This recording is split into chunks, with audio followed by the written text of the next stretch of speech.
Very good. Okay, very good. See? That's very important. I know. You just that little ding. Going. Oh, you see it. That'll all be done. They got to make the outside.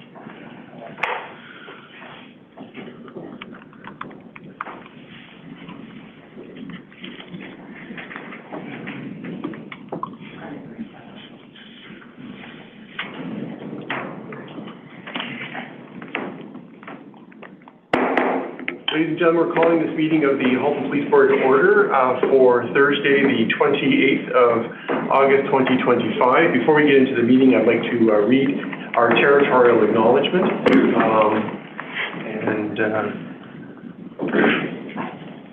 The Halton Police Board acknowledges that we gather for this meeting on the treaty lands of the Mississaugas of the Credit First Nation and the traditional territory of the Haudenosaunee, Huron-Wendat, and Anishinaabe. No matter our origins, our lives are intertwined through the shared earth beneath us, the water we consume, and the air that we breathe.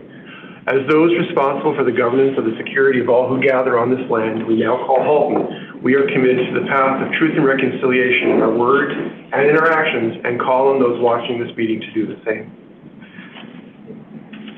Madam, what is your title now? Operations Manager, do we have any regrets today? No, no regrets. I will note for anybody watching that we do have a vacant seat. We have a new board member who will be joining us in September, but he is not with us. He is not sworn in, but tune in next month to meet Anwar Akbar, who is our new Nadeem Akbar, sorry, who is our new board member, only starting with us in September.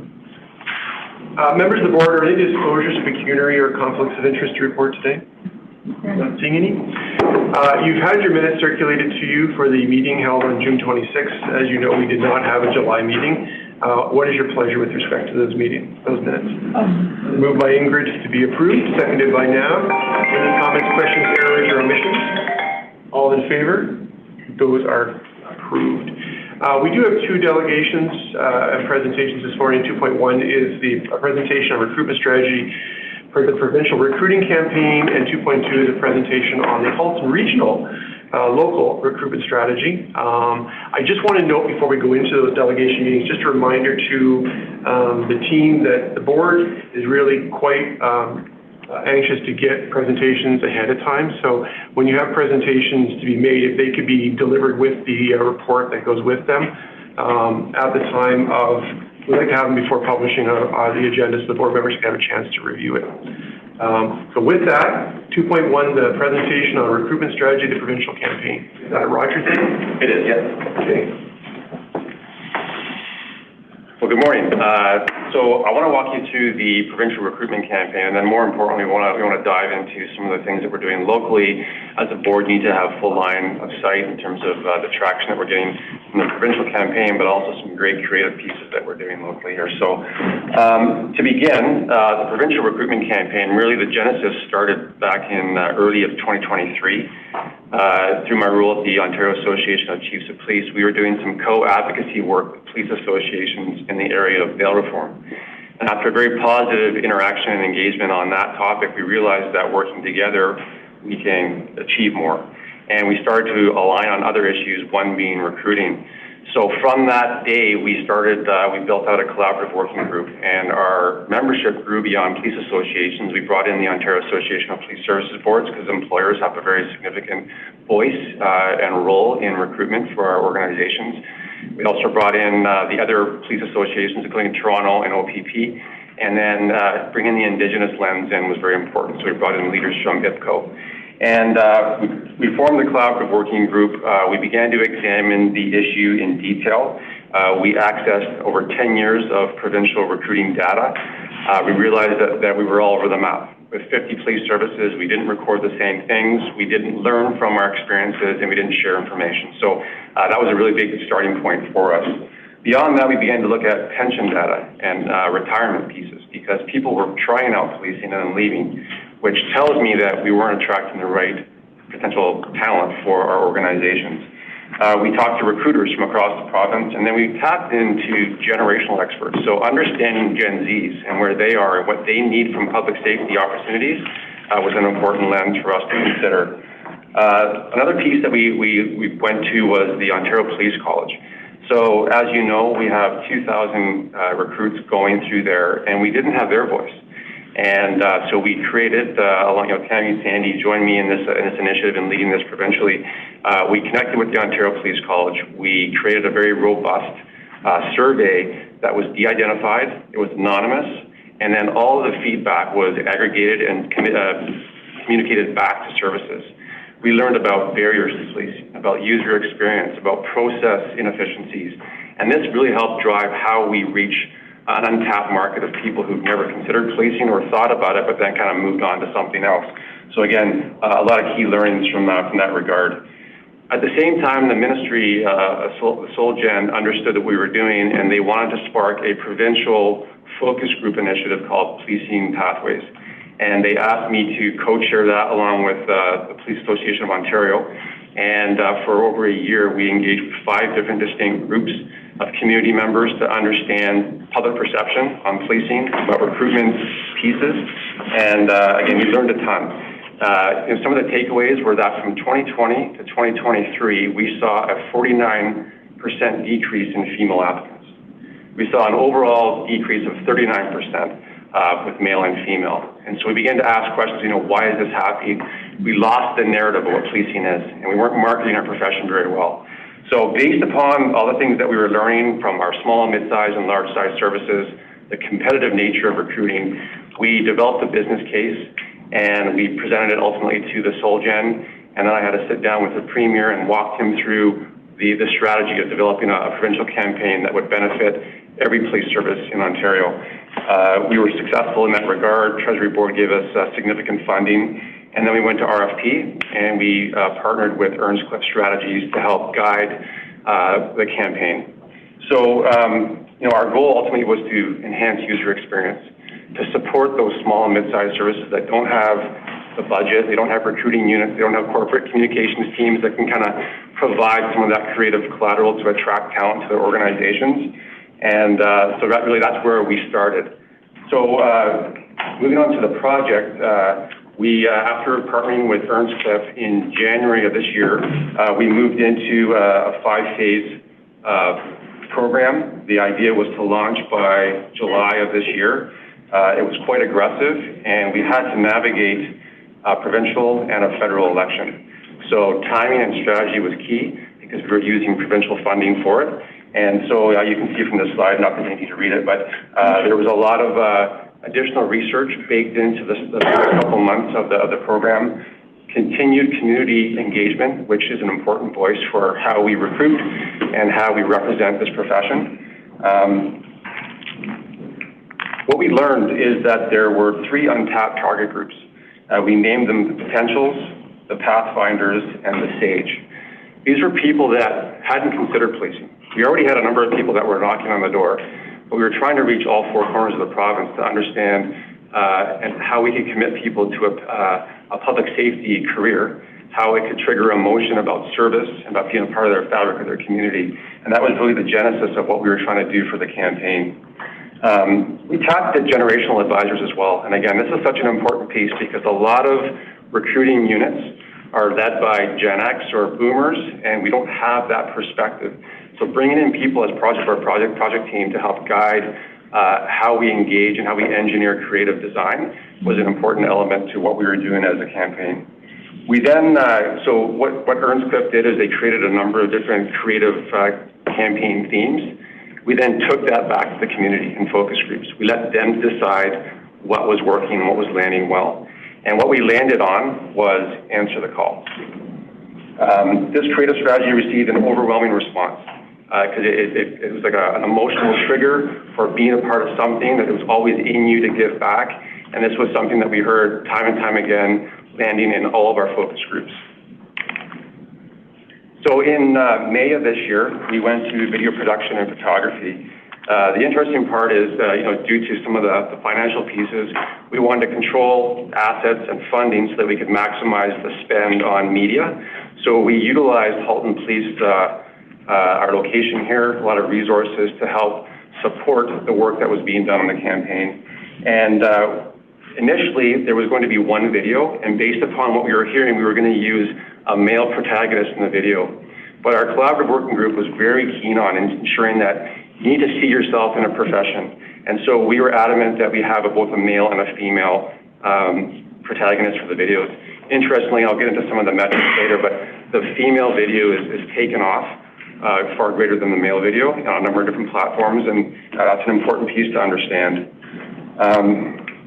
We also wanted to make sure that, as a provincial campaign, that we were inclusive of small, mid-sized, and large services across the province. So we invited a number of services to attend Halton. We did photo shoots.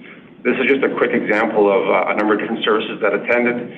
It's very representative of demographics about different areas of the province, and it really helped police services feel a part of the provincial campaign. We also developed a big catalog of creative that could be localized. So the idea of being able to insert a photo of your member into some of the branding was very, very important. That's what we heard from over 50 police services in the province. So those assets can be personalized. We created a toolkit that's available to corporate communications teams, and we are now in the process of going and meeting with those services to help walk them through how they can use this and localize the impact, because as you know, there's some small services that there might be a constable or a sergeant that's in charge of everything. They don't have the bandwidth, so giving them a toolkit helps advance their local efforts. The important part about this is, there was a debate whether we use actors or we use real officers, and the idea of using actors to me didn't land very well. You want real officers telling real stories, and you'll see that in some of the testimonials and things that we developed for our website. Maximizing the connection and engagement was so very important. So with that, I do want to show you one of the videos. It's going to be the female video of our officer, Faith Neeson, who's the star of our show. So just make sure that the volume's up, please. In the quiet moments, there's a voice. It knows you, sees your potential, calls you to something greater. It isn't always loud, but it is always there. You've heard it your entire life. That persistent pull to serve, help, uplift. It's what drives you to answer the call. Policing isn't just a job, it's a chance to make an impact. Part of a team that turns chaos into calm, supporting people, protecting real communities. The voice guides you to lead with grit and heart, to step forward when others step back, to offer a steady hand, because you are made for this. Find your people, find your purpose, find your calling. Answer the call. Love it.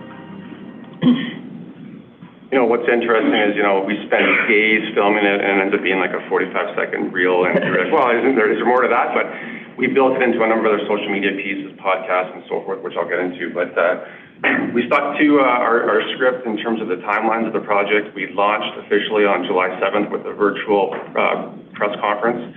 Interestingly, the ability to do a virtual press conference brought in well over 200 different media outlets from across the province. So greater engagement, greater connectivity, and the response to that was overwhelming. This is just a smattering of some of the responses and traction that we got as a campaign. We leveraged television, social media, digital, podcast, print, and again, the virtual press conference. But once we launched, the real work begins, because you need to operationalize the campaign. So realistically, we committed 44% of our creative and time and money to social media, 38% to digital, and then audio, including podcasts, and then out of home, which is like banners, billboards, and so forth. Interestingly, we received a number of inquiries already to further support that. I got a call 2 weeks ago from NASCAR in the States, and the States are like saying, how did you do this? How did you get the money for that? It's interesting. And then, interprovincially, we've been requested by British Columbia, Saskatchewan, Manitoba to come and present to their police associations and their government on how this all came to be. So again, it's the reach has gone beyond Ontario, which is interesting, because I think in public safety and in policing, we're all in the same boat. And these types of initiatives really have a national and international impact the way we do things. interesting too, and thanks to the board chair through film.ca, we're seeing local support too, in that we're able to show those videos before movies in the 3 theaters that film.ca is also thanks to our board chair for that support. Our presence is on LinkedIn, Crave, Reddit, Spotify, Google, Bell Media, Facebook, TikTok, Insta, YouTube, and X. So the interesting part is we've baked in metrics in all these. So we see what's working, we see which posts are working, and then we're able to pivot and move and maximize the dollar and the impact that we really want to have. The ultimate goal, though, is when you see the video, is to draw people to a purpose-built website. It's a calling.ca. And that is where the rubber hits the road in terms of the engagement.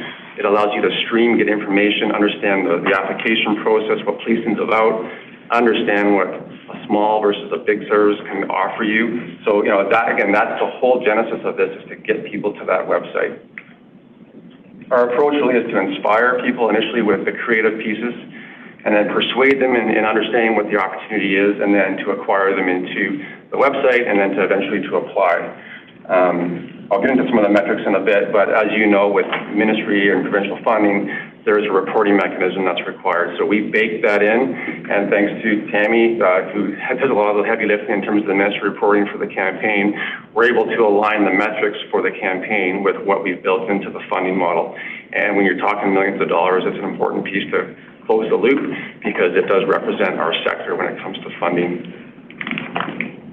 This is just a couple screenshots of our website. As you can see, there's a bunch of different streams that you can take. It's really a journey.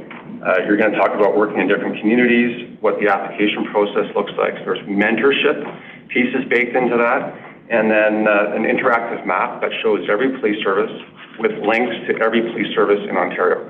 So we've gone behind the scenes and worked with the services across the province to ensure that their websites are up to speed, that they've got the right information to attract talent. And again, this is a one-stop shop for anyone that might be interested in policing. The interesting part is on every page, there is an opportunity to subscribe to an email engagement. And again, this is where you further the inspiration for the profession.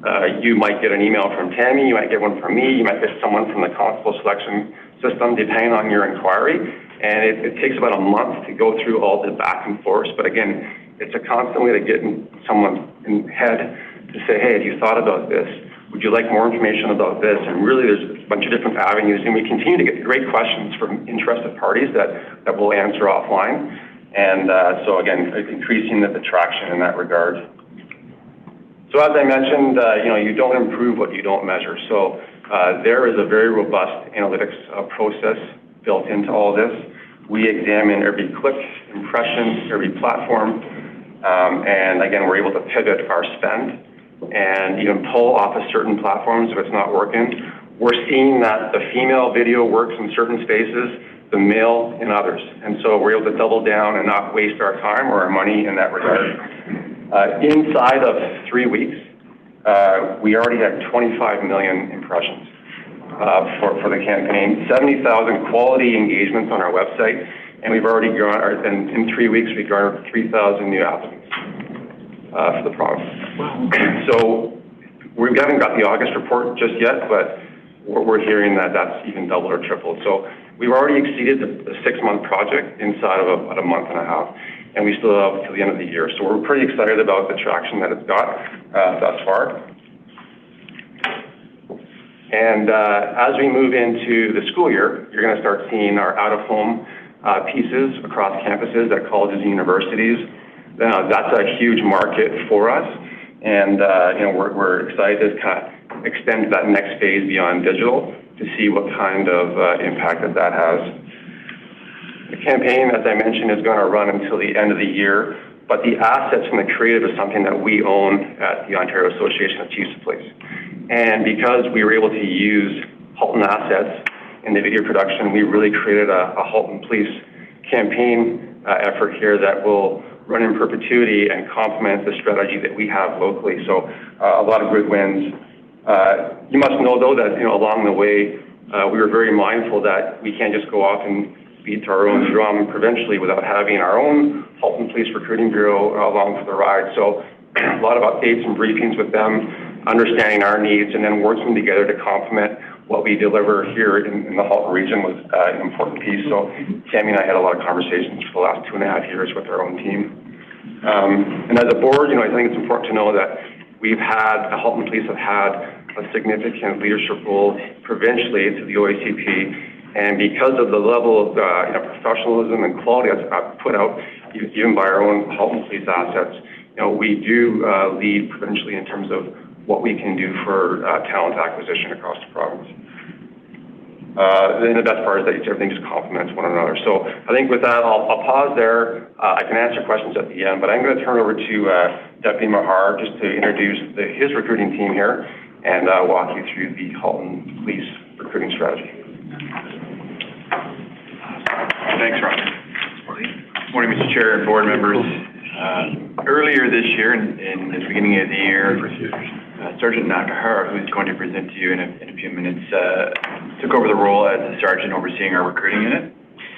And we used that opportunity to, in conjunction with Inspector Chris Newcomb and Superintendent Sandy, who oversee recruiting, we took that opportunity to ask Keith to take a fresh look at our recruiting strategy.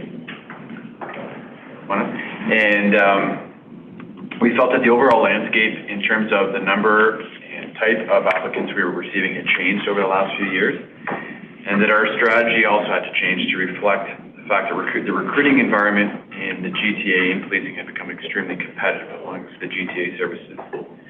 I'm very pleased with the results that have been introduced of the review and the changes that Sergeant Nakahara and his team have introduced, the positive impact that they've had on our recruiting at a local level. He's joining us here this morning to go over some of those details with you. I also do want to recognize that some of the corporate communications team is here, who has done a huge part of supporting some of these changes. I want to thank them for coming, as well as some of the recruiting team is here as well, so I want to thank them for coming. Without further ado, I'm going to turn it over to Keith, who's going to walk you through the local update on recruiting. Good morning. Good morning, Chair Noel, Vice Chair Ron, and esteemed members of the board. It's a pleasure to be here. Thank you for the opportunity to allow me to share some ideas and some innovations that have come about in the last few months, some changes to our recruiting strategy. Most of what I'm going to cover today is actually taken out of the formal recruiting strategy. It's going to be at a high level. I'm going to speak in generality given the time frame allotted. But if you have any questions along the way, or if I miss any points, I'm just covering the salient points. So if something doesn't land, please stop me. I'm happy to talk about it in more detail. But like the deputy just said, I came in January, and one of the big asks was to consider, amidst all the change that we're facing in this industry, what do we actually have some control of, albeit limited, but what can we do to curtail the momentum of the downward numbers of applicants, while at the same time facing some pressure to hire more amid a growing community and legislative requirements that are underway. What we did know for certainty is this is not an experience that we're sharing alone. We do that from our OACP data. This is perhaps at least a national, if not an international, issue that we're seeing since the COVID-19 pandemic. We saw rapid declines in applications. We were no exception. And many police services were scrambling to try to hire more people.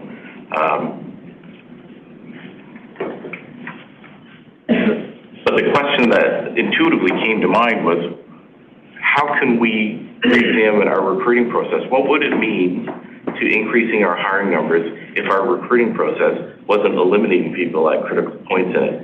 Or how are we losing people, quality candidates, during our recruiting process? We looked at intuitively, should we just increase our outreach? If we don't have enough applicants, shouldn't we get in front of more people, more organizations? If we want more women, why don't we get in front of women or female initiatives, community events? The same applies to diverse groups and representation of different communities. Should we just expand our outreach? Well, the reality was, last year alone, our small team of 4 recruiters attended 2 events on average per week. Now, if you consider that the average applicant requires about 6 months of attention, That's a lot of investment. That's a lot of time, a lot of energy. And we were already doing that. And despite that, we were seeing decreases in applicants. So it's not a simple matter of increasing things. What would it actually create as a result? Would we get more applicants simply by increasing our outreach? Should we partner with local educational institutions? That was a question. Maybe we should partner with schools more. But we didn't really have data to say to us that was going to actually result in getting more applicants. And the same could be said about advertising, that broad, open concept of let's just put out more commercials. That's fair, but there's a cost to that. And do we really know whether that's going to lead to more applicants or not? In fact, all of these questions were very challenging to answer, in part because we didn't collect the data that would have given us insights into the effectiveness of any of these things. And I think you mentioned, Deputy Wilkie, you can't, what was the term? You can't measure, you can't prove what you don't measure? Is that right? It's very true, and it's very relevant. And that was the type of data that we needed to have in order to at least have a baseline to start from, to launch from. And thankfully, we did have some of that. And much of the information that was born in the early stages to make these meaningful decisions came about because of a 2024 OACP study. It was actually that OPC intake of a class in 2023 with a broad arrangement of questions that not only answered questions about industry in general, but spoke in some cases to Halton-specific issues. And we were able to glean from that we were losing people. I have Jeff Schwob with me from my recruiting team. There's a reason for all these people, and I'll get to that later on in the presentation. He can attest to this. We were losing people to competitors. We were losing people because there were parts of our 10-stage process that were eliminating quality candidates. And the reason why we know this is they were being hired by other organizations. And they were landing perfectly solid careers. So we had to really examine the effectiveness of what we were doing very carefully based on what we were learning. And our focus initially very strongly went toward our recruiting process. But you'll see that there's a lot of data that ultimately led us down the path of what to focus on in terms of outreach, in terms of advertising, and creating strategies over a longer term as well to develop a stronger pool of potential applicants within the region of Halton. The big challenge that we faced in creating a strategy is putting a timeline to it. One of the immediate asks that the Deputy Mayor had was, we got to start doing things to fix things now. Consider in the short term what it is that we can do to change the tide. And one of the things in focusing on the recruiting process itself was to make changes over about the first 6-month period in order to adjust on the fly so we weren't continuously losing people through inefficiencies, redundancies in the process, or to competitors. At the time, we were losing about 12 to 15 people per year to competitors.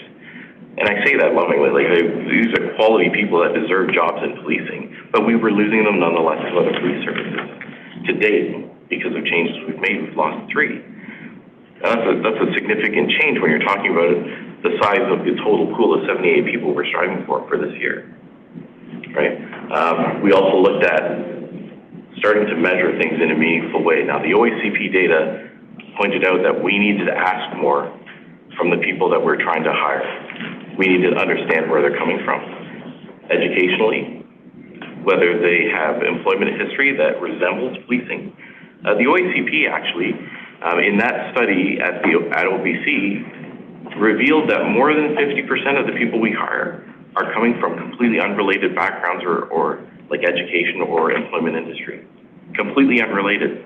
Many of them don't even know, the next generation of police officers, 50% of them don't even know probably that they'd be great cops. So how do we tap into that market? How do we connect with them? You saw some examples of that through Deputy Wilkie's presentation just now. But we need to collect data in order to understand that more clearly. That affects not only outreach, but in the strategy, there's a lot of discussion about growing a pool. Growing that pool of people who don't yet know that they'd be great police officers. They're going to be local. They're going to be people who have the skill sets. and we have to find ways to actually connect with them, not just sell our service to them, but connect with them in terms of bringing their hearts and minds into the notion of being police officers. And then we needed a way a framework to house all these different ideas, because we want to be fiscally responsible, and we want to make sure that we're not just creating a lot of talk. The things that we do, everything that comes out of the recruiting bureau now fits on this chart. Now, there's this beige section in the middle that's hard to read, but I'll explain that everything that we now do has to be measurable. And the only key metrics that matter are what is the cost of that thing that we're doing, whether it's in staffing, in dollars, or in time, and how many people do we actually hire as a result of it. Those are the only things that matter. I'm not saying that outreach doesn't matter, but we have outreach units to represent the police service to our community. They have that purpose. In fact, as a community support team member right over here, Lee Mansilius, and he'll talk about some involvement with his team in the recruiting strategy. But when it comes to actually recruiting people, we have to be able to do things in order to create more applicants, more recruits. The best thing about this chart is that whatever is on there, over time, if it's not effective at achieving that goal, it's displaced by something else that will achieve that goal. And it continuously evolves the different efforts that we're undertaking to try to improve recruiting numbers. So I'm going to get to what some of these ideas are, but I'm going to use as an example, the reform that we've seen in the recruiting process itself. As I mentioned before, previously we were losing between 12 and 15 people in the process just to competitors. Many more potentially for screening people out who might very well have been very successful police officers throughout their career. We critically analyzed each of 10 steps in the process, started by asking what is it that this step is supposed to achieve, and determining whether this step was actually achieving that goal. And if it wasn't, we reshaped it, or in some cases, eliminated it due to redundancy and doing nothing more than filtering skilled people out. We carved off roughly 33% of the overall process. We examined case-by-case situations where we needed to get ahead of losing people to competition, which ultimately has led to 3 people being lost this year. We prioritized key stages. We also recognized, after analyzing some of our recent members that were hired, that were struggling, that were facing challenges in this career change into policing, we examined their career paths very carefully, and we determined whether there were deficiencies in our process that failed to recognize things that would have resulted in concerns once they were hired. And we prioritized changes in those meaningful ways. The long and the short of it is that we took out the steps that didn't matter, and we bolstered, even reinforced certain stages that were being missed altogether. Judgment, critical thinking, critical stages in identifying characteristics that weren't achieving that goal. And throughout, we maintained the importance of understanding how to measure every single thing that we do. So I brought Constable Joshua with me today. This is his brainchild. I'm not taking credit for anything I don't do, right? Like, this is a fantastic piece of work product. Every single person that goes through our process now goes onto a spreadsheet, this data sheet. They are marked for every single part of the process, every single stage. The star represents, this is an example, this was from a couple months ago now. The star represents where they are in that stage. We know exactly how long it's taken for them to go from one step to the other. We can examine when someone doesn't get through, why they didn't get through. And we could look at that stage critically and analytically to determine whether it's doing what it's supposed to do or not, and make adjustments to the process.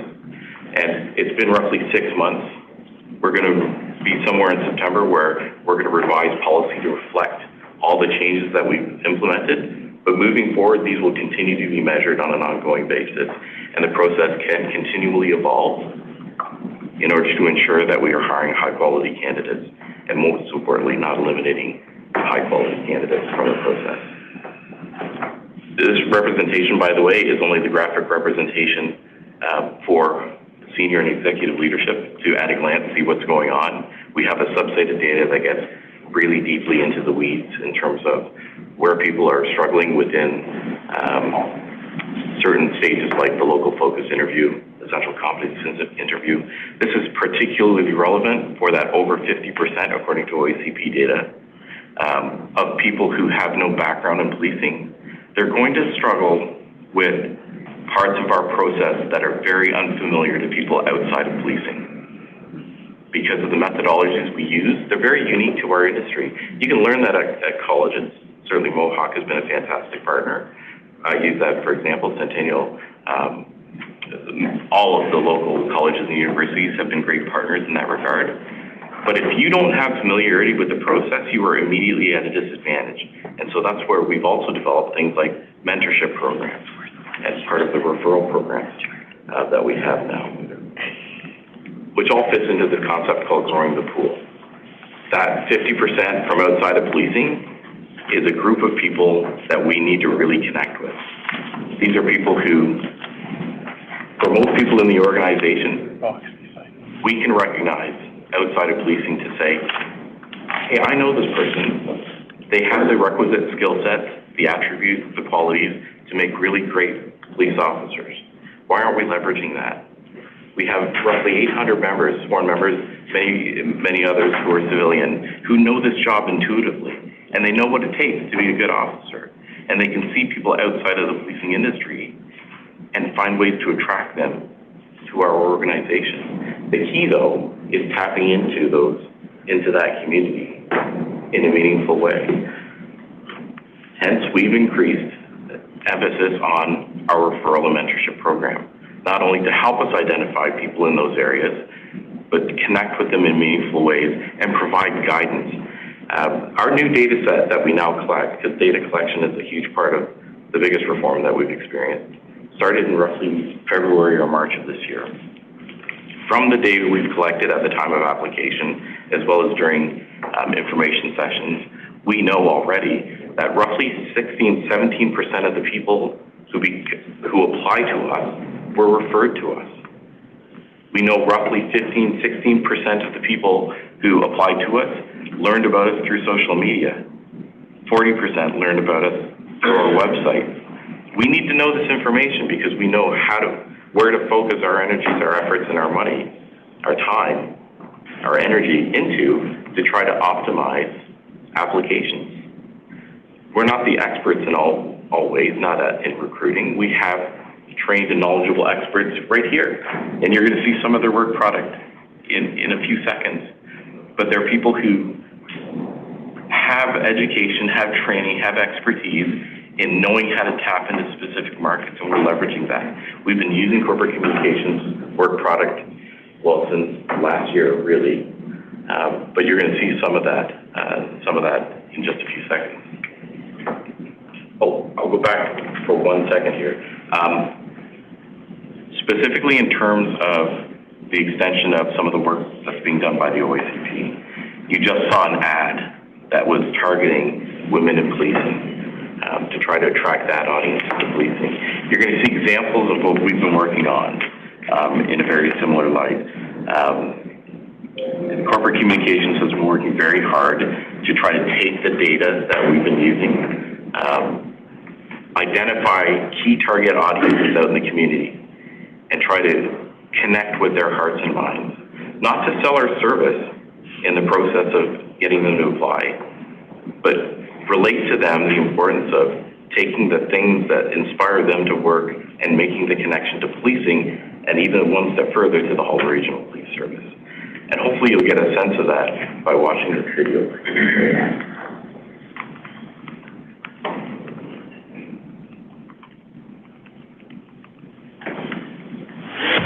There's nothing that can stop water.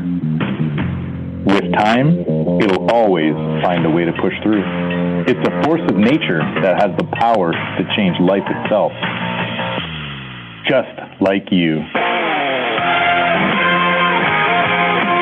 No fears, no bounds, no limits. How deep are you willing to go to make a difference? Halton Police. Serve with heart. So you can kind of see the subtlety of it. We're not selling the organization. If you actually look at that very carefully, we're trying to connect with the personalities and the mindsets of the individual and sell them on the concept of policing. Now, that was done in the early stages, and I show that to show as an example of the depth and structure behind some of the advertising. But what you're going to see in weeks, months to come is specific initiatives that target select audiences. Because when we're talking about increasing women in policing, and I keep going back to that because it's a good example of where we're trying to diversify and grow our organization. I'm going to say this officially, we are already an industry leader. We're a national leader at 26%, and that's not unknown to this group, I'm sure, followed closely by Ottawa and London, respectively, at 25.9, according to a recent publication.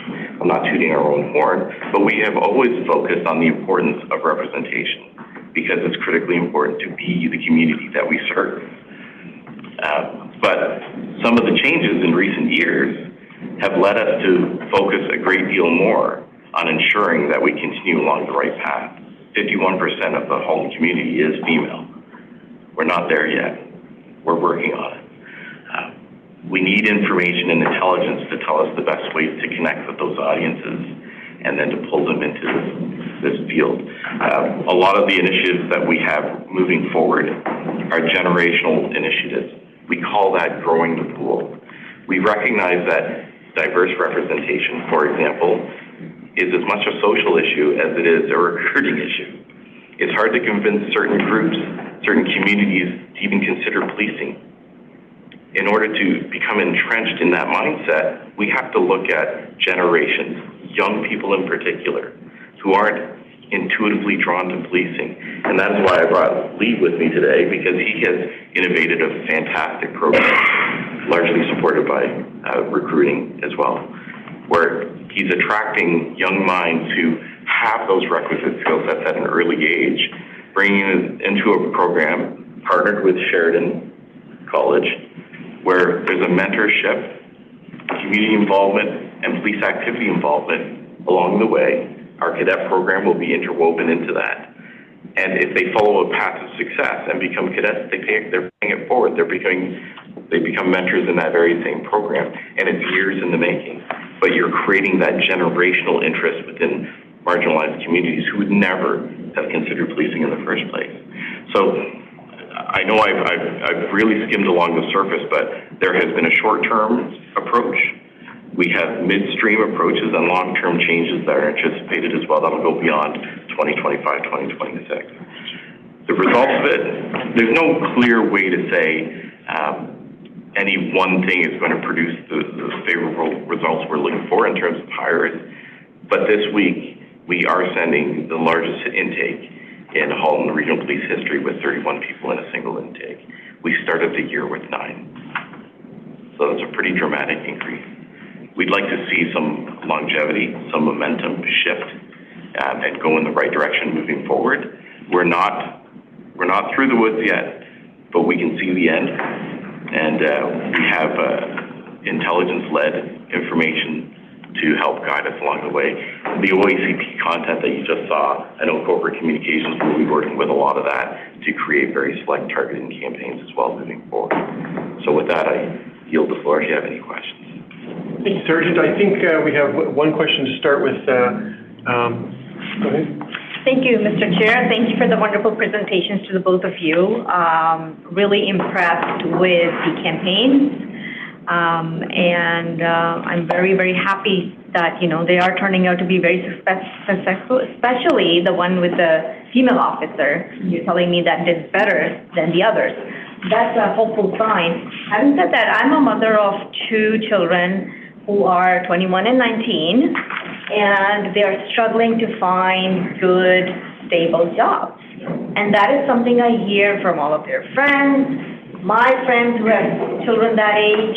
There is a serious I would say, epidemic of job scarcity in our community. Yep. And on the other hand, I hear from, folks like you that, you are facing a challenge of hiring good people, like you don't find enough applicants. So what can we do as a solution to do a win-win situation for both scenarios? So I see that we have an officer here who did a youth kind of initiative with Sheridan College. My question is, what if someone is not linked to Sheridan College? Yeah. Are there initiatives for other universities and colleges where children can know about, how great of an opportunity this is? And I mean, I shouldn't be using the word children, they are young adults. Right. My kids would like to remind me that every day. But yes, for young adults everywhere, I mean, I think the time to expect folks, especially young folks, to come to us has long gone. Mm-hmm. I think the time is now to go where they are. Yes, 100%. Right. And I see that Debbie will probably have a response to that. What I can tell you is, and I'm glad you brought that up, thank you so much for doing it. One of the most robust areas that we've seen some pretty dramatic improvement in is our cadet program, where we have in excess of 80 people in a queue after we've already completely filled our next intake of cadets, and likely will be well into May of next year already. We have grown that program because we recognize there are younger people who haven't yet been able to build themselves to the level where they can compete reasonably as constables. But we're providing an essential training ground, we're paying them in the process, and we're really being given the opportunity to determine whether they're suitable for the profession, and similarly, they're given the opportunity to determine what they truly want to invest their time and energy into.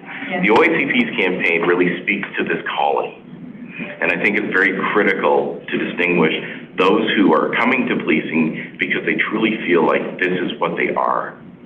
Being a police officer is more than just a career path.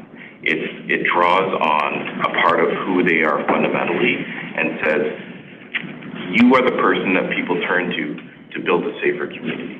You are the first people who we will call when things go sideways and we need help as a community. And that's not just the community. That's police officers who are going to a call thinking, I hope someone shows up, because this is not a one-person job. And that's what it takes to build a safer community and build a safer police service. But to answer your question, we do partner with local colleges, universities. We have a student-led consultation committee in the works where we have people who aren't police officers but are considering that pathway so that we can talk to them and say, what is it that you need to know about us so that we can convince you to take a crack at this profession? One thing I can, just as a recommendation, just as a follow-up, is that most of the jobs that these young adults require are during the summer period. Yeah. So if you could have a summer job stream, a lot of organizations do that. In the summer job stream, you could offer, like a 3 or 2 month program through which would actually be really potentially highlighting your future 100%. candidates, right? So a summer job stream would be really, really helpful. And that is the high time university students are looking for work. Yes. And the parents want them out of the house. Yeah. So it's going to be a win-win-win for everybody. That's right. Do you want to address these? Yes, through the chair.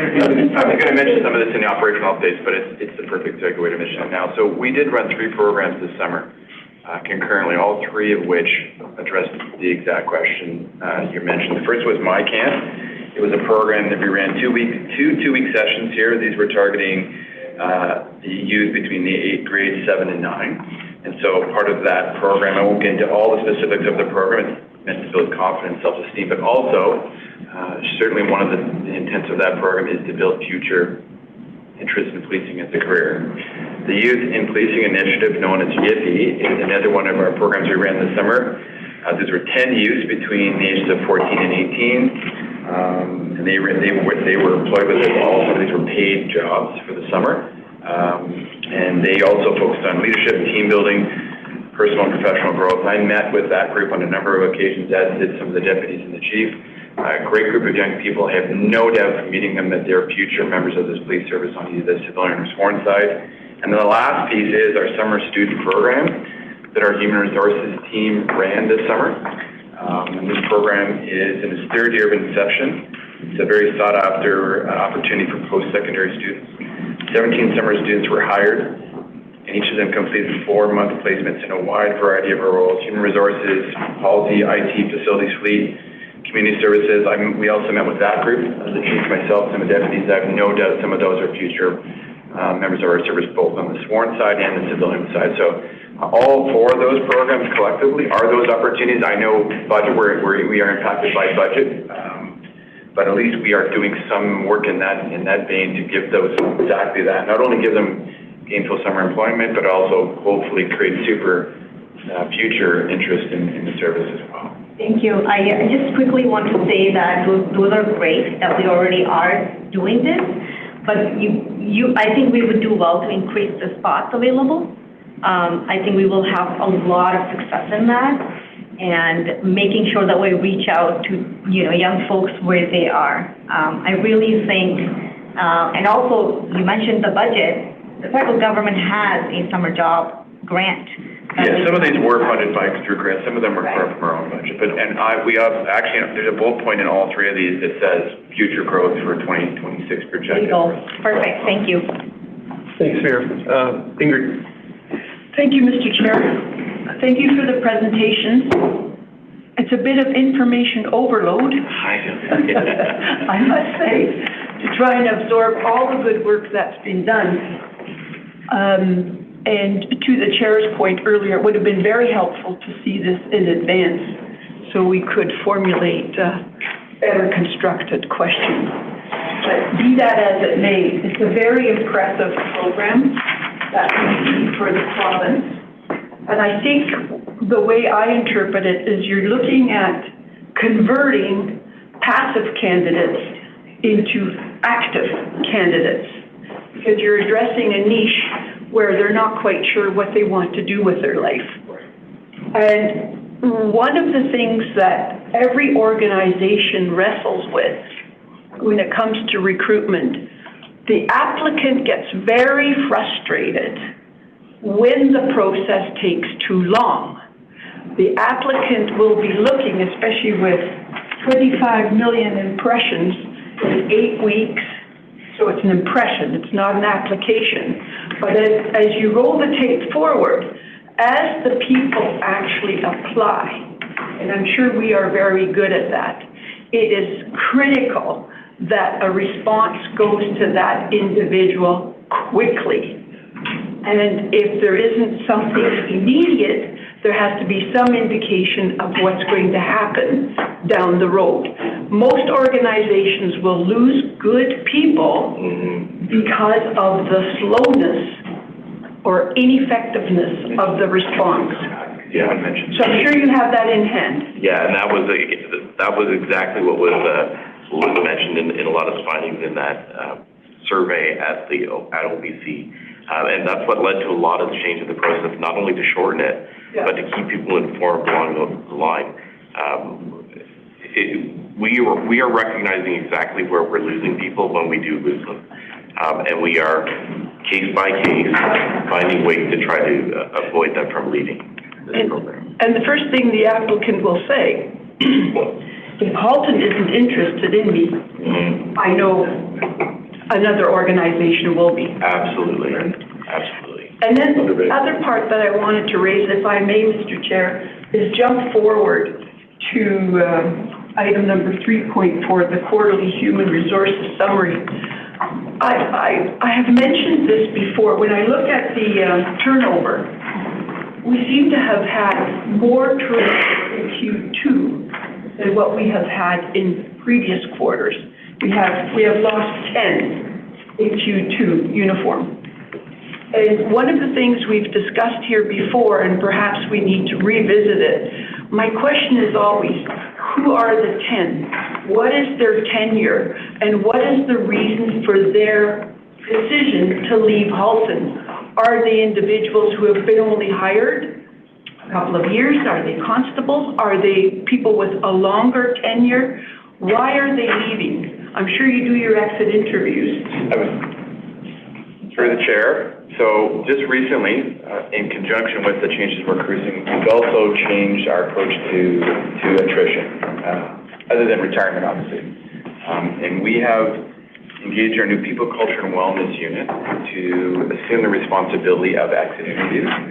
So they have recently taken that role on, and I've asked them to produce a year-end report for us to look at that answers all those questions you had, plus more, to give us a sense of what is triggering some of that attrition. We know some of the reasons, but until we do those exit interviews and do them in a way that really elicits the questions we want, the answers we want, and honestly, we won't know till the end of the year. But we are analyzing that data. I agree with you completely. We all get the resignation letters, but I in particular, because I have human resources, pay particular attention to those. The majority of them are very young officers leaving for, a majority of it is economical personal reasons, but it's more than that. So we're looking at all those reasons and doing everything we can do to change that trend. Thank you, Deputy Maher. So when there's 10, which I think is a big number for the first 2 quarters, that will be a telling tale.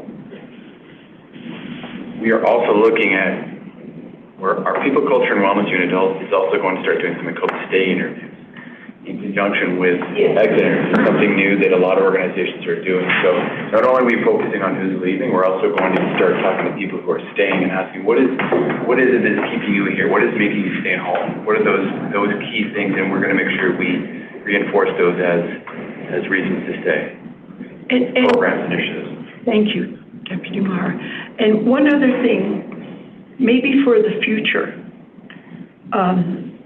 in my world, when we had difficulty recruiting, which was often the case, what we would do is we would introduce an employee referral program. And I don't know if that's on the books. As I say, for the future, if that's something that we need to resort to, it does work. Yeah. So I alluded to that. 17% of the people we hire have been referred to us, and we knew that we had this enormous resource within our organization. We've formalized an actual recruiting and mentoring, referral and mentorship program. So it's 2 stages. It's first someone coming to the organization, to the recruiting bureau, and saying, hey, I think you should take a look at this person for a number of reasons. And they give us, in a referral sheet, a bunch of details that we can only hope to glean in 2 interviews and roughly 5 hours of interaction. There are people who often know someone for close to a lifetime, and they're saying, I know what this person's about. That's useful, and we're leveraging. But to incentivize their involvement, we're asking them, great, we will take a very thorough look at this person. In exchange, not even in exchange, will you also help us by providing some guidance? Because in many cases, they're not familiar with the policing process, and that could be very prohibitive. So we actually have a formalized mentorship package that we deliver to that member, and they help them through some of the most challenging stages. We are finalizing the last stages of the actual incentivization program to motivate, really, our members' involvement. They're doing it out of the goodness of their own hearts, let's be honest. They know it's the right thing to do. We're one team. We share the same vision, the same hope, which is to grow the service in the right ways. But as a thank you, as a token more than anything, we have an incentivization program as well. Through the chair, the chief hasn't seen it yet, but it's on its way. It's on its way to his desk for I might know about it already. We just have to recognize that recruiting will become more and more difficult as time progresses. Yeah. And we all have to become more and more creative. And I want to extend compliments to the program that Deputy Wilkie described to us, and to the work that you and your team are doing. Thank you. It's amazing. It's very progressive. Thank you. So far, you're anticipating all the questions with already, we're doing that. So let's see if this trend continues. Okay. Jane, you're up next. Yeah, I just want to say you did a phenomenal job on that social media, because I'm not IT savvy at all, and yet I can't believe how many times I've seen that, and it's actually been, it's not that I bypassed it, it's extremely interesting to watch. So kudos to that, really, it's a very good job on that. The only thing that I have a question about is because, you know, I'll echo what Ingrid has said, is I've had people myself that have said to me, you know, Jane, it's, you know, I've applied, I'm not saying where they've applied, but they don't get any call back, it's a pain in the neck, and then, like saying that, they do go to other places because they're waiting. I know myself when I've hired people, you know, if they're great people, they've already got another interview somewhere else and then they're gone, right? And we miss out on a lot of people that are really good because I know if I was looking for a job, if I don't hear back, I'm going to go on to something else because I know that I have at least something to still offer before I kick out of this place. But besides that, I just wonder all the great things you've done. Like sometimes, like, we know all the wonderful things we do here in Halton. I think this community is phenomenal. But talking about that, sometimes we need to talk about the things maybe we can step up on because those are the things that we're lacking at. So just in-house, I mean, I have no idea. Like if I've applied for the police job here, how many people actually look at that and how many people are calling back and getting interviews for those people that are here? The only reason I say that, because I don't know the answer to that, is, you know, if we had all principals, you know, hiring all the teachers, we'd have the same teachers all the time, right? Because you hire familiarity like about yourself. So I guess that's a question just for me, just because I'm just curious. Because it can't, like if you have more than one person saying they, you know, the length of time to get back, usually there's validity in that, right? So that's the only question I have. Long-winded, but. So just to top up on that, the Ontario Police College survey is something that lives on. We've actually changed some of the questions to get more raw, candid data. The interesting part of the user experience is their only experience. It's their perspective and lens. And so what we've seen and what we've communicated back to recruiters across the province is process matters, and you need to have a better communication piece right out of the gate. And that's what our website has kind of been designed to do too, is provide as much information to inform a decision. We don't need more candidates. We need more of the right ones.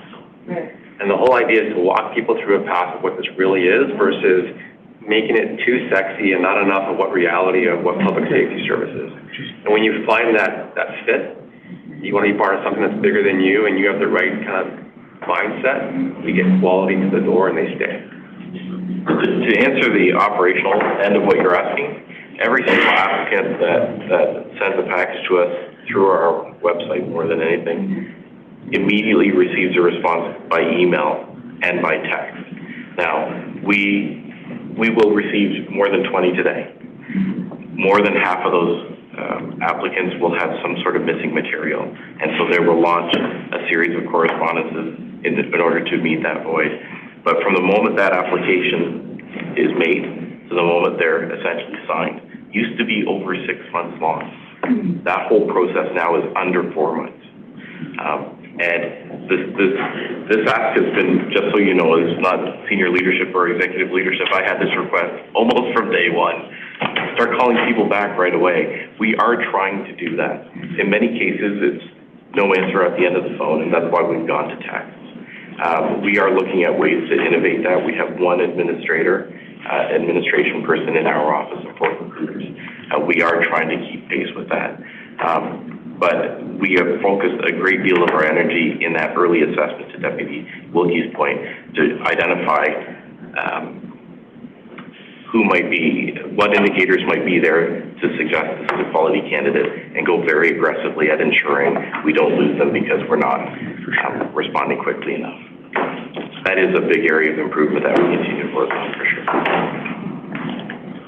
Quick question. So I know in the private sector, a lot of the applications will kind of be put towards the panel before it's moved to the next stage. So is it just one recruiter that looks at the package and says this is a fit or not, or do you get 2 opinions? Going back to Jane's comment of like, if it's just one person, they're going to hire the same profile over and over again. Right. So when a package first gets submitted, an application first gets submitted, there's a fairly extensive screening process, which actually tells us a lot about the applicant in terms of following instructions, completely filling the documents that are necessary, and then the correspondence that follows, and that's through at the very first stage of the application itself. It then gets screened by me.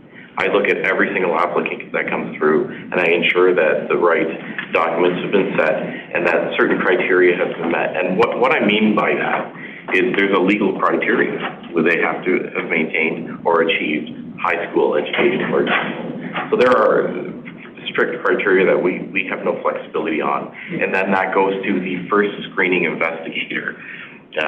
One of the recruiters will do local background checks on the individual as well as driving record history. And then another recruiter will do an interview, the first interview, which is the local focus interview.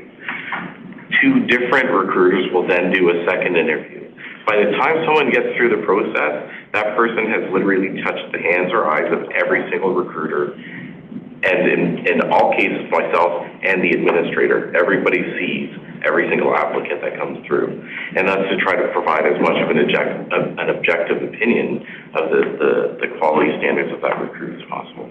That's good, right? Because you know, sometimes we all have our own biases, so it's good that there's multiple people reviewing the application before a decision is made. 100%. One last question. So when we're doing the exit interviews, or when we will be doing the exit interviews, are we keeping track of what service they're going to?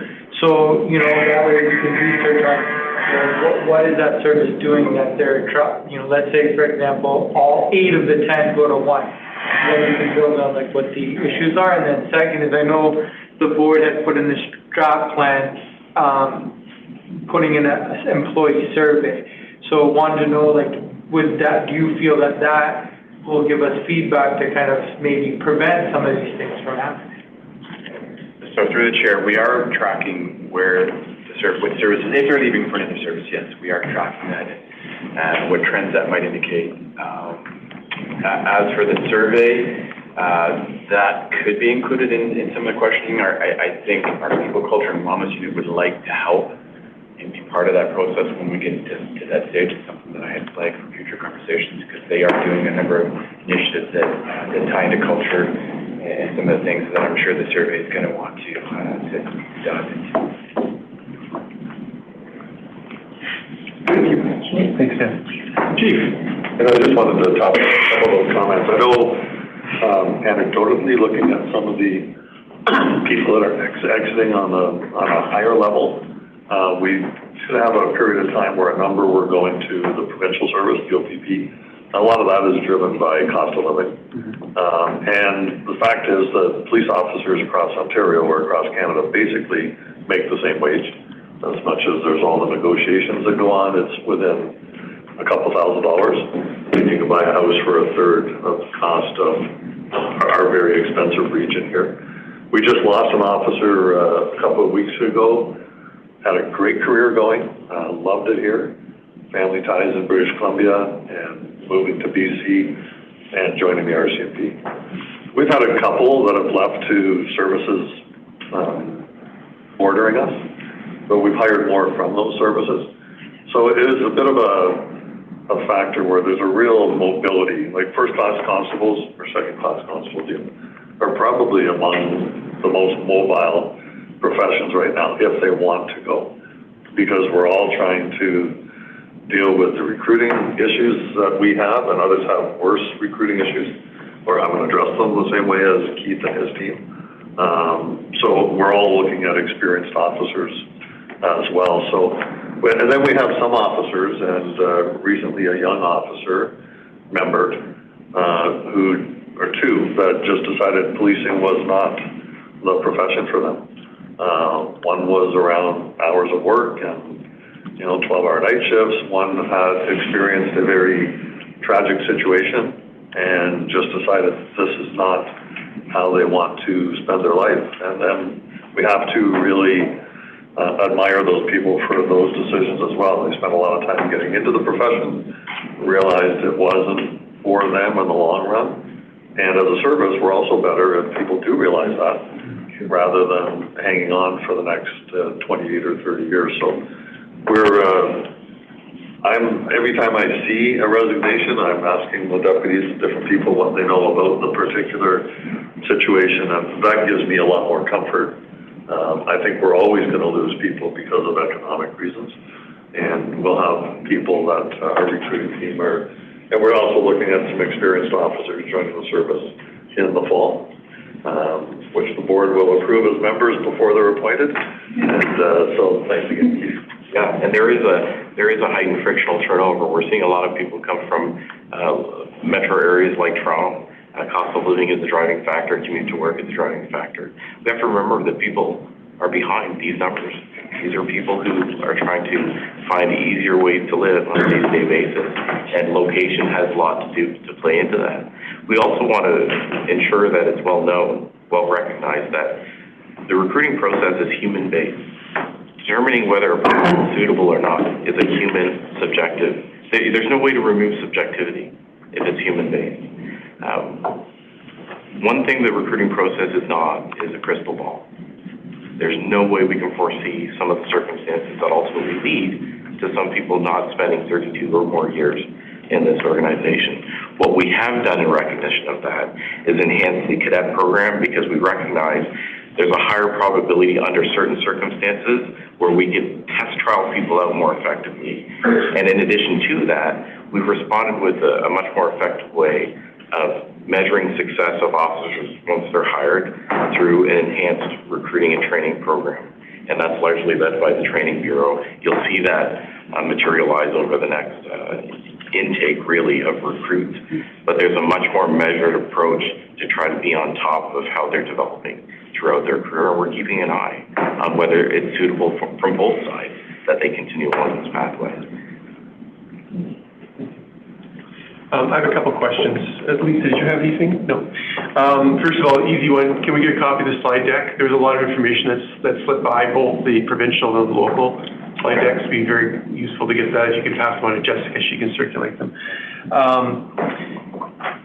So first of all, on the issue of female officers and the recruiting of potential female officers, we're at 26%. That's fantastic. I wear it like a badge of honor when I'm traveling with the different conferences and such. I mean, Montreal seems to be the only jurisdiction that's really doing better than us at this point. But how do we get above that 26%? You mentioned in your presentation, Halton is 51% female. I mean, you have to get to at least 30%. But I mean, what are the barriers right now that are impacting both recruiting department, but also the candidates? Right. That is such a perfectly timed question. I didn't even touch on it. I wish I had. Well, that's not the rehearsal we had earlier. Exactly. In speaking to many of the when we do our women in policing sessions at Mohawk College, for example, or other events that we go to, the thing that comes up time and time again, even when we speak to our female officers, is that whether it's a social or a cultural or some other influence, there's this perception that they're not ready. And indeed, there are many obstacles within the process where the standard doesn't advantage women in the process. And they're aware of that going in. I can't speak on their behalf, but this is what I'm hearing, just to be clear. We are certainly trying to do things to mitigate some of those obstacles. We spoke briefly about this boot camp concept. That has actually been, it's now being tested, and it's through Mohawk College, thankfully, where if it's but for that one thing, the physical requirements, we will enhance our efforts to help them overcome that obstacle. Because we don't want that one thing to be the reason why they're denied a career in policing. Doing that over time and establishing that as a known practice, I think will help HRPS be more attractive to them in the first place and hopefully help them with that confidence piece in the process. That, coupled by our mentorship program, where we're asking mentors to specifically look for women who they feel are strong candidates, will help us give them the attention and the time and the effort and the energy needed to help them through this process itself. Is that a legislative change, a regulatory change, or is that a local change in terms of changing some of the physical pieces? Well, so to be clear, there has been no direction in terms of changing the bar. I don't think any member of the community or police officer wants to think that somebody has got through who isn't going to meet a certain standard or criteria. And that's important for the mindset of the applicant as well. So no, there hasn't been any national directive or provincial one. but from a municipal one, and recognizing the fact that we both have to come to the table. The organization has to come to the table, and the applicant has to come to the table and find that middle ground where we do everything that we can from both sides to get them into that seat. That's where that initiative is coming from. And again, a lot of this, it's on that GE McKinsey matrix that we're trying this out over time to see if it does work in order to justify a case argument for bolstering that moving forward. I guess my question wasn't specifically what's happened, but I said what would have to happen. So, I mean, if you identified one piece of the metrics that disadvantage female, right, is that a local decision or is that a provincial decision? That's a local decision, okay. 100%. Okay. And so when we look at the process of every single applicant, we can see where people drop off.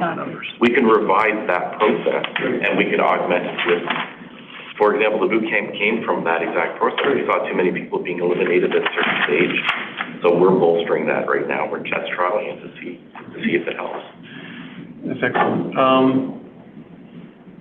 I'm curious about the impact that the province has had on recruiting by reducing eliminating the OPC fees.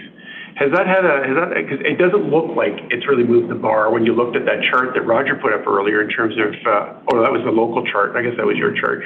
But when you look at the numbers year by year, it doesn't look like it's had a big impact. Have you heard, is that a factor in recruiting? Well, one thing for certain is it would have been a factor to people for whom finances were an obstacle. Well, except that we always wrote the check and had them pay it back. So I'm just curious, is that a bar to entry? Was it a bar to entry, and have we seen an uptick in recruiting as a result of recruiting?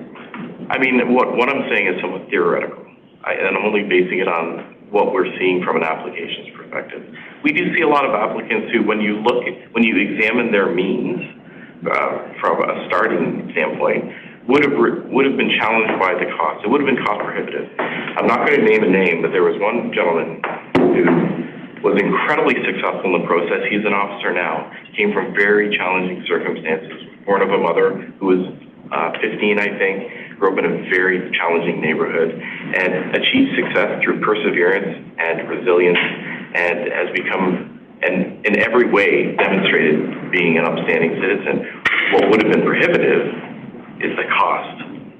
And in fact, we knew that he was struggling with some financial burdens as a result of his formal education. So 100%, removing that obstacle is critical, because candidates like that probably wouldn't be officers today. And this officer will be a fantastic officer, I can promise you. But to know whether it influences or sways a larger group of people is hard to say, because the decrease in policing applicants has so many moving parts to it that it's hard to attribute the cause of that to any single thing. I think it's because nobody's really doing the metrics, as you mentioned earlier. We don't really have the ability to be able to pin the nail on the donkey there. Right. Now, we do have the means to collect that data, and I can certainly, and I will, add that to the collection survey data in terms of whether, in their minds, an applicant would or wouldn't have applied if they had to pay for it. I'll give you a short anecdotal piece to this. So the video is playing at my theater in Oakville. And a young gentleman came out that had seen it. And I guess there's something in the collateral trail that says that the training is paid for. And he had come out, I guess, 2 years before and applied. I don't know if it was service or applied somewhere else, but he had applied somewhere and was basically, I'm not going. I can't afford, I'm already paying student debt for my degree. I don't want to necessarily go. And he asked that question because I was standing there, and he was impacted by the commercial. And I said, no, it's free now. And I think he's applying. I don't know whether here or, again, wherever, because he doesn't live in Halton, lives in Toronto, but I think it's an impact. Yeah, it will for sure for some. Okay, a couple more quick things here. So your goal this year is 78, correct? Yeah. Where are we? Thank you. Do we know the total right now? Sure. Sorry? Where are we in terms of, as of today, the total hires, experience? Well, here's what I'll say. We recently did a calculation based on projecting where we're at now, and we would actually exceed 85 if we were to continue along this path, which we would not do. We would obviously, but. You don't have the money for that. Exactly, yeah, so I'm not gonna make it, but see, one of the things. Point two. One of the things that we struggled with in terms of not meeting the projected standards per intake was that you never know when someone, for any number of very valid reasons, has to bow out at the very last minute, and it leaves a vacancy. And so we are over-projecting for the remainder of the year to ensure that we don't lose on that capacity. So the message here, though, is that we're going to achieve. We're achieving 78. That is our goal. Fantastic. That's great news. Now, I have a question about, and you touched on it for a second. So there's a big investment, obviously, when we bring somebody on, because I discovered recently, for my own reasons, that folks get paid the minute that they sign the contract. So that means even before they start the first day of training, they're getting a paycheck. So it's an expensive investment along the way to bring somebody to the point of being a productive officer. So in that process, what is the dropout rate?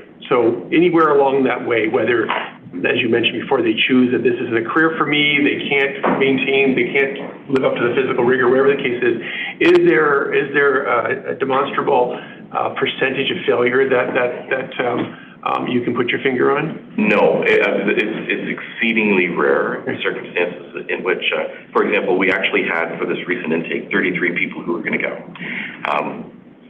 For personal reasons, one of them had to defer to the November intake. I can't remember the specific reasons, but it was a very personal reason why they had to. Oh, I do remember it. It was family and financial, and we have to bend because we want people to succeed. Another, it was determined that it was more suitable to move that person to the cadet program. So, I mean, those are exceedingly rare, and certainly nothing that is part of something we should forecast and build into the system. So we're succeeding because of the rigor of the recruiting process. 100%. Yeah. On the provincial campaign,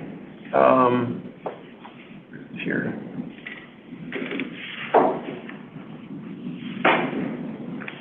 Find the question I wrote.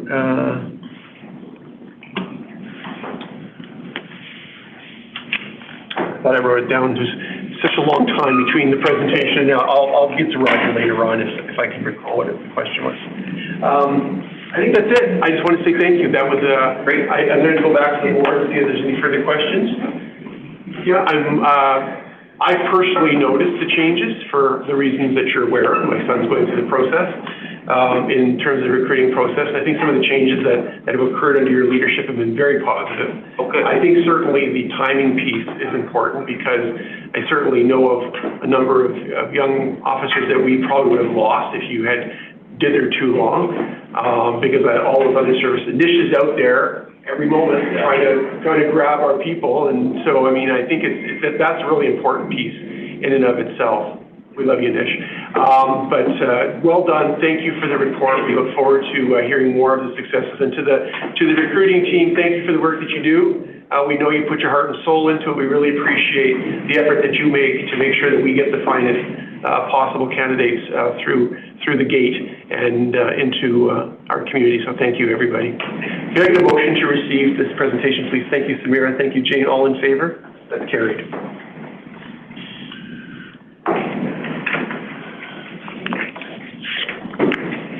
Okay, we're moving along to our information reports. We have 9 items on our information agenda. Are there separations for those items? 2.5. 2.5? Anything else?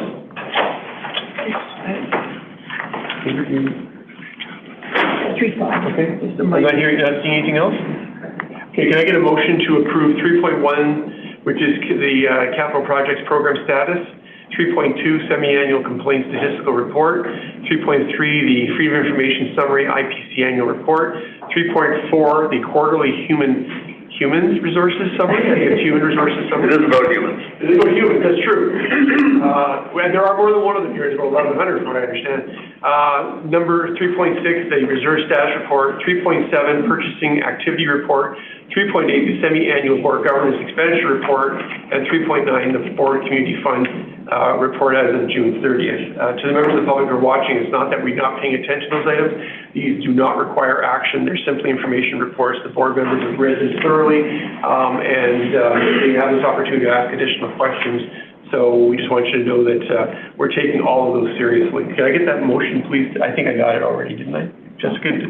Second? No. So Ingrid is moving, Lisa seconding. All in favor? Those items are carried, and we're going to move to 3.5, and I think, Samira, you separated that? Yes. Okay, we'll go to Samira, then Ingrid. Thank you so much.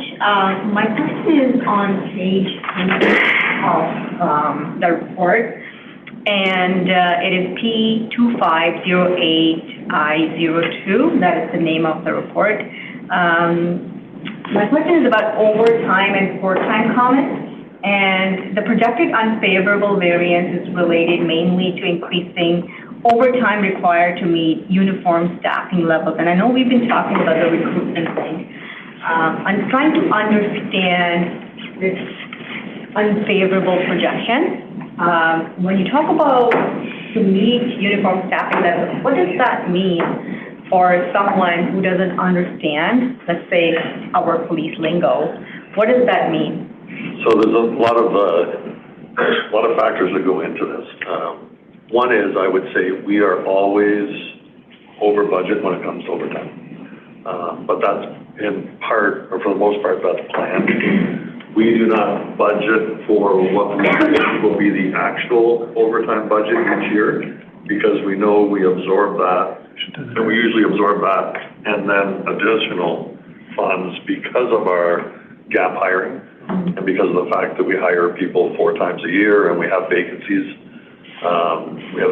in the civilian part, so we absorb that, and we know that we are going to be unfavorable compared to what we budget for in overtime. But if I explain it this way, if we budgeted an extra $1 million in overtime and did not increase the budget by that million, we'd actually be unable to hire 10 of the people that we hire within our budget dollars. We do the same sort of thing on the training budget. The training budget is usually over budget, but again, we absorb that in staff vacancies during the year, and almost every year, except last year when we had extraordinary impact of Jeffy and a couple of other things, we are under budget and have a favorable budget at the end of the year. Budgeting or overtime that is spent on staff shortages or staff needs generally refers to our uniform platoons, where we may have a shift coming in on a Friday or Saturday night, and they have a number of people that are off on vacation during peak times, and then they have people who may be off on a variety of other absences, maternity leaves, stress issues, physical injuries. And so there are people called in to reach a level of staffing where our advisors feel that people will be safe on the road. But we do not have a minimum where that call-in is mandatory. There are some other services that do have that. Niagara Regional Police, as an example, will say if they don't have 14 people working, then someone has to be called in on overtime. It's more discretionary in our case, but we also have to have a reasonable level of staffing. So that's what drives the overtime. Overtime is going up year over year. It's something that we've just discussed yesterday with Carrie, who is now here, and Greg, who does some of the analysis. We're in an in-between period right now where the board knows we've just gone to the new HRIS system, which promised some different levels of reporting and financial analysis, which is not yet in that system. So we're at a bit of an in-between, but our fact that we are over budget in overtime is not at all a surprise to us. Yeah, I know. Thank you for that detailed response. Like, I mean, looking at the variance percentage, it's like 83.6%. And so, and you're saying every year there is an unfavorable variance. There definitely is an opportunity there, because what you're alluding to, what I'm understanding, is that there is absenteeism that is leading to this.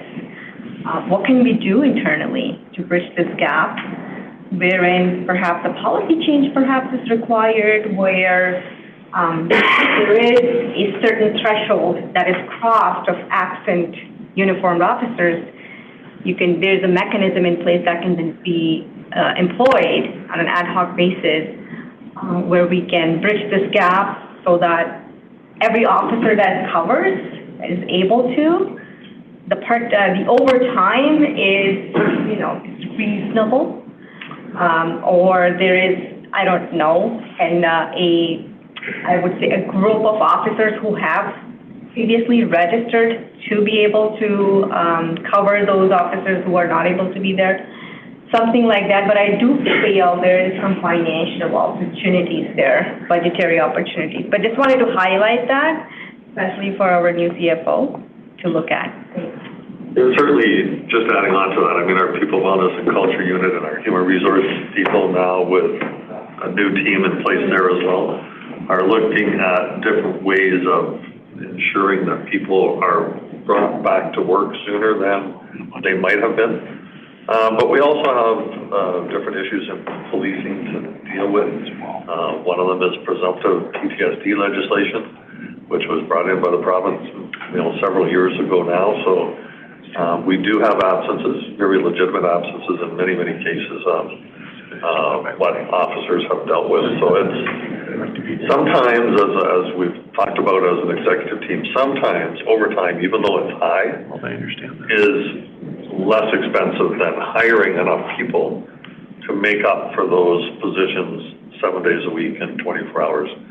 Because you might, the example I use is sometimes you might only need overtime hypothetically on the Thursday, Friday, Saturday night shift.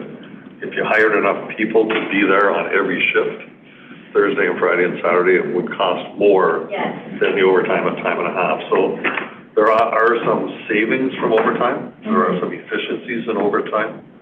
And we can absorb that, as I said, through our staff absences to this point.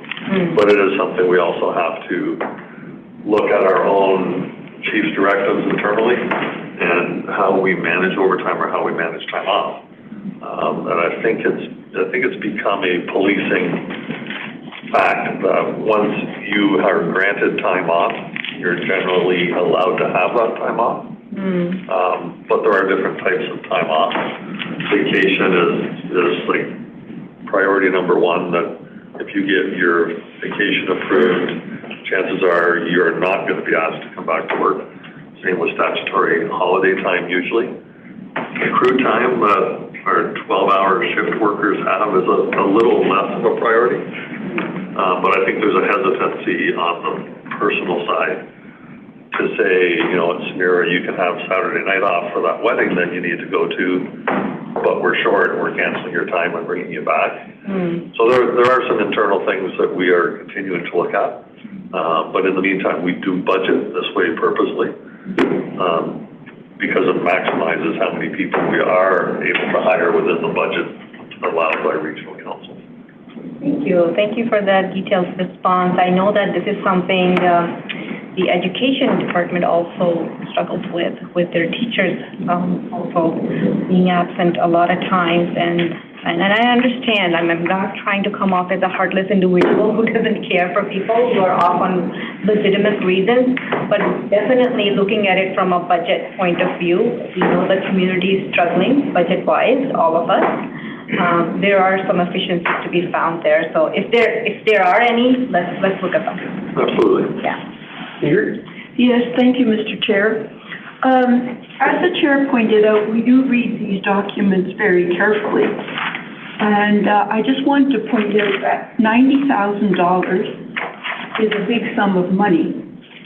And on page 3, under materials and supplies, you're describing your 90,000 variance as unfavorable. It's actually favorable. So you may need to revisit that, page 3. We will take that advice for sure. Yes, please do. Maybe it's a subjective. $90,000. It was supposed to be 250, but it was only 90, so it's. Help us pay for overtime. Yep. Okay. Can I get, Samira, will you move the approval of this report, and Dinger, will you second, please? Yes. All in favor? That's carried. Okay, let's move on to our actual action agenda. I might see this timed out.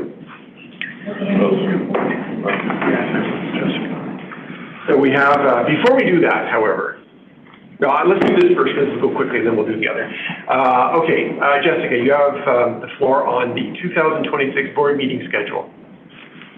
Okay, so I've set the tentative schedule for 2026. It's a bit of a complicated year because we have a municipal election, which means we will be down board members after our 3 regional councillors go through re-election, and we need time for the region to reappoint those members. That meeting will not be held until December 17th, so we won't have regional appointees until a week before Christmas. So therefore, we've canceled the November and the December meeting as we may only have 3 or 4 board members. Thank you. Any comments or questions on that? Make a motion to approve the staff recommendations. Thank you, Lisa, seconded by Samira. All in favor? That's carried. Thank you. Before we go to, I'm sorry. I was just wondering, in an election year municipally, don't regional appointed members continue till January 1st? No. It's against the act to do that. Yeah. Especially if we don't win.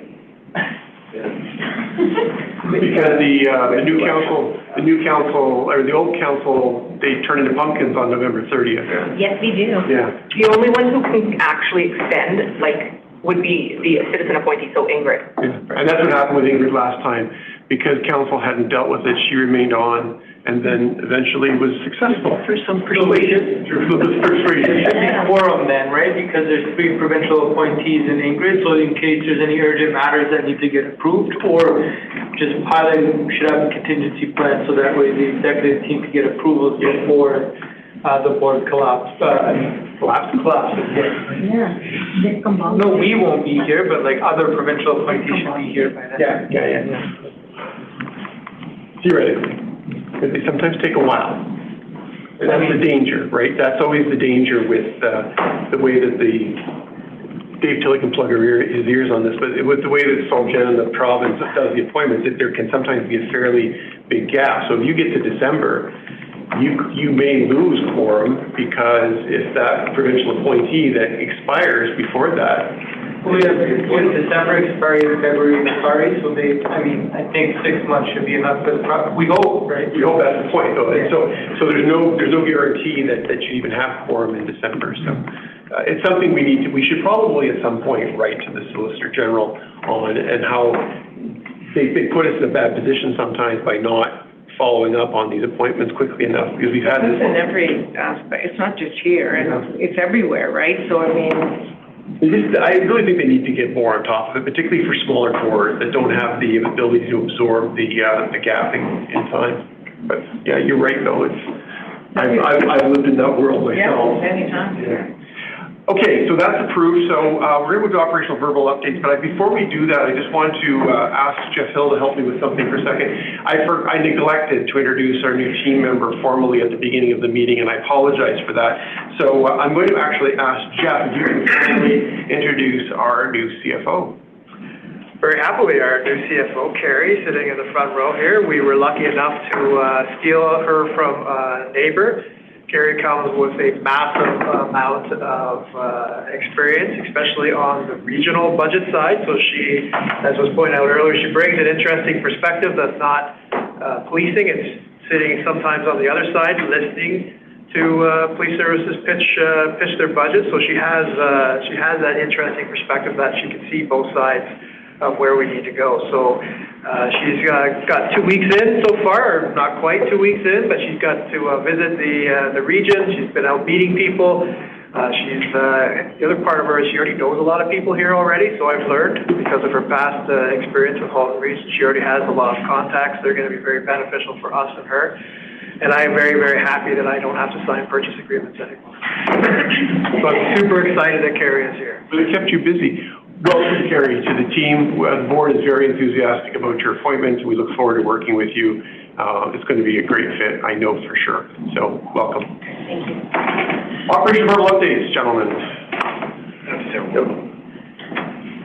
On 12th, which was International Youth Day. The service launched our first ever youth engagement strategy. This comprehensive strategy was led and drafted by our Community Services Unit in consultation with our local Youth Advisory Council, as well as, and this is important, 49 of our key external stakeholders. This strategy is an easy-to-follow roadmap for how we will engage our youth in our community and ensure that our youth needs are being met and their voices are being heard. I won't obviously go into great detail. I would encourage you to read it if you have a chance. It's on our website. There are 4 pillars of the strategy, which are programming, at-risk youth, partnerships, and community safety. So in addition to thanking our Community Services Unit for the drafting of the strategy, as well as thanking our external stakeholders, I also want to thank our corporate comms team, if they're still here. Some of them are still here, who played a big role in the actual design of the strategy. And I want to thank everyone who put together it's a great roadmap for the community. And it will serve as a great reference for both internal and external agencies. Thank you, Deputy. Further verbal updates? No. The computer keeps timing out on me. I think we are now at the point of dealing with our action registry. Yes, we are. Mr. CGO. There's only one item on there. It's a new policy on annual report. As discussed before the meeting, I'm going to suggest we defer that until the end of the year. It's nothing pressing, and there are other policy matters taking priority. Okay. So we're going to change that date to December. December, okay. Can I get a motion to approve the action registry as amended? Thank you, Ingrid, seconded by? Anybody else? Jane, thank you. All in favor? That's carried. Okay, moving on to, I think we're at a point of operational, no, we're at public correspondence. So public correspondence, to draw your attention, there are 2 items today, and I just want to draw your particular attention to the Inspector General release of their report for 2020, his first report for 2024. It's a good read. In particular, one section I'd like to draw to everybody's attention. Thanks, Dave Tilley, for sending me this email. We got called out, which is kind of cool. And I'll read it into the record. Some police services and boards are demonstrating leadership in the development of thoughtful policies and processes that address new CSPA requirements and add value to the board's governance function. For example, the Halton Regional Police Service Board became the first in the province to adopt a policy for the provision of adequate and effective policing under the CSPA. This new policy focuses on community safety through assessing, establishing, verifying, funding, and modifying the police services capabilities, responsiveness, as well as the strategic outcomes of policing functions. The board's approach to ensuring the delivery of adequate and effective policing occurs through a lens that takes into consideration the unique circumstances of the local community, comparator communities, and best practices. The policy will be regularly reviewed and updated, ensuring it remains relevant and achieves its governance aims. So, board, congratulations to all of you, but particularly to our CGO, who was the author and was our leader on this particular initiative. It's always wonderful to have a solid set of policies that really keep us on the straight and narrow, but particularly when our head office, so to speak, calls us out and congratulates us. So thank you, everybody. Thank you, Fred. Job well done, you, sir. Okay, that brings us to new business. Is there any new business coming from the board? Ingrid? We need a motion for that. Oh, of course I do. Can I get a motion to receive the public correspondence? Thanks, Jessica. Nav and Ingrid, all in favor? That's carried. Thank you. New business. Yes. Thank you, Mr. Chair. I just wanted to let everyone know that my board colleagues and I, we recently had the pleasure of attending the CAPG conference in Victoria. It was a very informative conference. Despite travel issues with our Air Canada partners. Anyway, we all got back and we're all here. But barely. Barely. And at additional cost. But that's okay. But one of the highlights at the conference was the re-election of Chair Jeff Knoll as the Ontario Director for the CAPG. There was one other contender, and our chair managed to outperform the other contender. And it was a very successful vote, so congratulations. Thank you very much. On behalf of the Halton Police Board. Well, I appreciate that.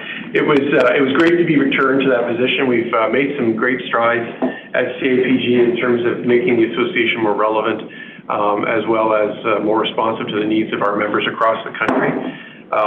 One of my big projects, I chair the technology committee at CAPG, and one of the things that we're doing is establishing a new member management program, which is a beautiful piece of software that will be publicly accessible, because it will also contain our new website and all sorts of resources, training resources available to boards as well as to members of the public who want to understand more about governance in their respective jurisdictions. It'll allow us to be better responsive to our members' needs across the country and help support board members in particular who are looking for training on things as basic as how to read a budget, how to conduct board meetings, etc. So thank you, Ingrid, for drawing that to everybody's attention. I look forward to my 2-year term, and yeah, thank you. It was a good conference overall. We learned a lot of great things, and look forward to bringing some of those back in the months to come to our service, including not in our city. And absolutely, I know it's already part of the program here, but it was an absolutely astronomical and impactful presentation that it'd be great to bring to the board at some point. Did you have a point? That was my point. Oh, okay. The chief has a... Chief. Yeah, sorry, I should have also mentioned, we hosted, the Halton Service hosted in this room yesterday the overdose awareness kickoff an event. It was a large group in attendance, about 75 or 80. I know Ingrid was here representing the board, and the chair was tied up on a CAPG call, but it was a very well-attended event with the health department of the region, our paramedics, and a speaker who had been impacted by an overdose death.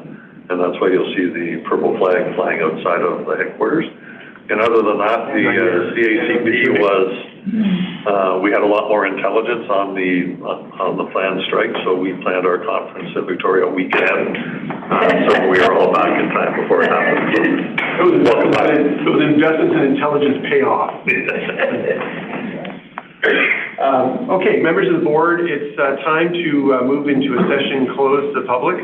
I'll look for a motion to do that at this time. Thank you, Jane. Thank you, Lisa. All in favor? We're moving into a session closed to the public. I don't have my cheat sheet.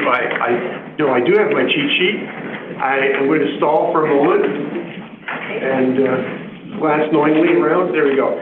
We are moving into a session closed to the public because the board will consider matters pertaining to identifiable individuals and information that Section 8 of the Municipal Freedom of Information and Public Protection of Privacy Act would authorize a refusal to disclose it if it were contained in a record.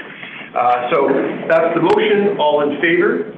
That's carried. So we're moving into a session closed to the public. I do want to say to those watching on, goodbye, Keith and company. Thank you. I do want to mention to people that are watching us on YouTube that this is the conclusion of our broadcast for today. Thank you for tuning in to your Halton Regional Police Services Board meeting today. We appreciate your interest in what we do. If you ever have any questions, never hesitate to reach out to us. You can reach me at chair@haltonpoliceboard.ca, and our website, of course, is www.haltonpoliceboard.ca. We welcome your feedback, questions, and your interest. So with that, members of the board, I'm going to declare a 15-minute break, and we will reconvene at 11, well, I'll make it a 16-minute break. We'll reconvene at 11:30. Thank you. Reset.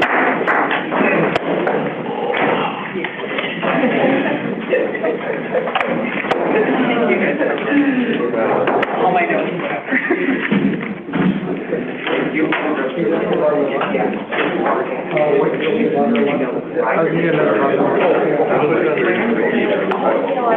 Yeah. All right. But you'd already talked. He starts